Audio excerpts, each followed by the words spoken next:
3 నెలలా? మంచిగా రిటైర్ అవ్వండి, హ్యాపీగా ఉండండి రిటైర్మెంట్ లైఫ్ కూడా.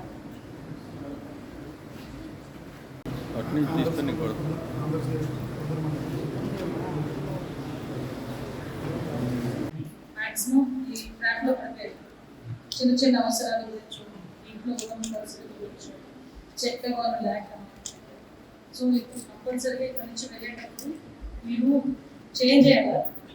మళ్ళీ ఇంట్లోకి రాకూడదు అని బాగా అర్థం. బతకడానికి చాలా దారుణం.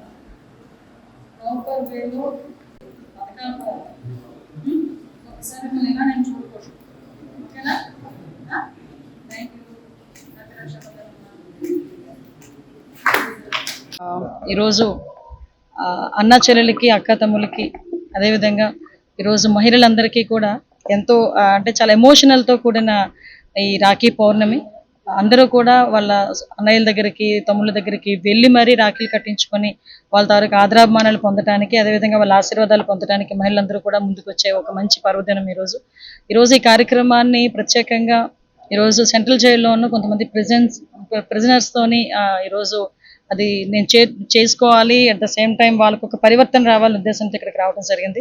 ప్రత్యేకంగా ఇక్కడికి నేను వచ్చిన తర్వాత అరౌండ్ ఒక 30 మెంబర్స్ NDPS కేసులో ఎవరైతే రిమాండ్లో ఉన్నారో వాళ్ళని, కొంతమంది కన్విక్షన్ వచ్చిన వాళ్ళతోనే నేను ఈరోజు మాట్లాడడం జరిగింది. నిజంగా వాళ్ళు ఒక్కొక్క సంఘటన చూస్తే హృదయవిదారకంగా ఉంది. వాళ్ళ కళ్ళల్లో ఆ బాధ, వాళ్ళ ఫ్యామిలీని మిస్ అయ్యామన్న బాధ అయితే చాలా క్లియర్ గా కనిపించింది. ఎస్పెషల్లీ వాళ్ళకి ఆ విలువ తెలియాలి అనే ఉద్దేశంతోనే నేను ఇక్కడికి రావడం జరిగింది. ఈ రోజు కనుక వాళ్ళ ఇంట్లోనే ఉండుంటే, వాళ్ళ అక్క ఒక చెల్లో వచ్చి రాఖీ కట్టి ఒక సంబరంగా చేసుకునే ఈ పండుగ ఈ రోజు వాళ్ళు ఎవరూ లేక అనాథల్లాగా చేసిన పొరపాటుకి ప్రాయశ్చిత్తంగా ఈరోజు జైల్లో మగ్గిపోవాల్సిన అవసరం వచ్చింది.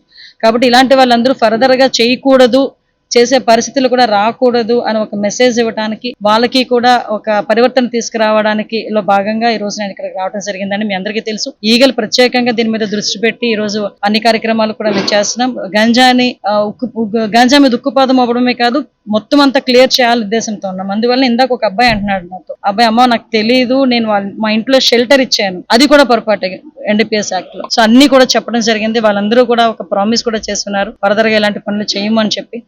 నిజంగా పరివర్తన ఎక్కడొక్కడి నుంచి స్టార్ట్ అవ్వాలనే ఉద్దేశంతో ఈ రోజు ఈ రాఖీ పౌర్ణమి సందర్భంగా రావడం జరిగింది. వీళ్ళందరితోని కూడా ఈ కార్యక్రమంలో పాల్పంచుకోవడం నిజంగా నాకు చాలా ఆనందంగా ఉంది. ఫస్ట్ ఆఫ్ ఆల్ ఒక పూర్వజన్మ సుకృతంగా భావిస్తున్నాను. ఈ అవకాశం ఇచ్చిన గౌరవ ముఖ్యమంత్రి చంద్రబాబు నాయుడు గారికి, లోకేష్ గారికి, పవన్ కళ్యాణ్ గారికి, మోడీ గారికి, అందరికీ కూడా ప్రత్యేకంగా ధన్యవాదాలు తెలియజేసుకుంటున్నా.